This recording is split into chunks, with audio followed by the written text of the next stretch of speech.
Welcome back to the Kings of Horror. Every day throughout the month of October, Ryan and I are reviewing a different theatrically released horror film based on the works of Stephen King. And today we're looking at the Academy Award-winning Misery. Novelist Paul Sheldon has completed the latest and last novel in his successful Misery Chastain series. When his car goes off the road during a winter storm, Annie Wilkes rescues him and chooses to nurse him back to health until the roads clear up and he can get professional care. This good deed turns to horror, however, when Annie proves to be a psychotic fan of the Misery series and she's not too pleased with Sheldon's new manuscript. Misery proves to be a faithful and mature adaptation in the Stephen King canon, and it deserves all the praise that it gets. Yeah. Come back tomorrow. We're all done. Misery is great. Misery is great. Everyone loves Misery, ironically, because Misery is, outside of this context, generally not a happy thing. No. But within this context, this movie is one of Rob Reiner's best. Kathy Bates got an Oscar, and she deserved that Oscar. James Caan, his work is really underappreciated in here. He has to play...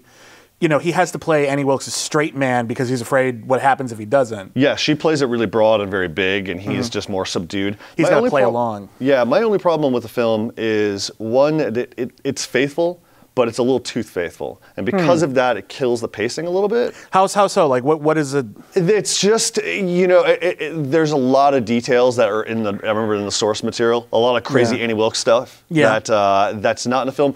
But I don't know, there's a pace to it that's very deliberately slow for me. And I remember recognizing that when I was a kid and rewatching it, I still felt I wanted things to move along a little faster. Yeah. I think Caan is okay.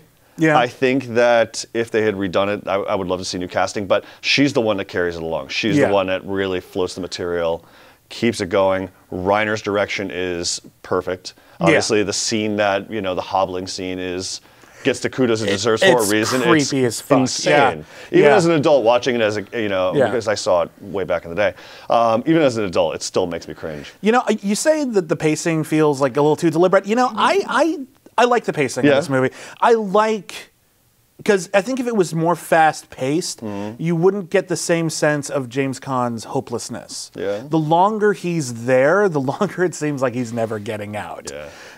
And the fact that it's just day after day of this just makes it that much scarier to me. Sure. It just makes it that much more horrifying. It's one thing to be trapped in a place for a couple of days with an obscene or terrifying fan. It's another thing to be trapped there for what looks like months. Yeah, they have to convey that in order, I think, to make it scary. Right. Yeah. Overall, it's a tough novel to adapt. And granted, I think they pulled it off, no doubt. Yeah. I just think that there were, like I said, as faithful as it is, there's still some stuff that was in the novel that I wish translated to the screen because I think it would have picked things up a little faster. My one regret with this film is that they never really published the Misery novels.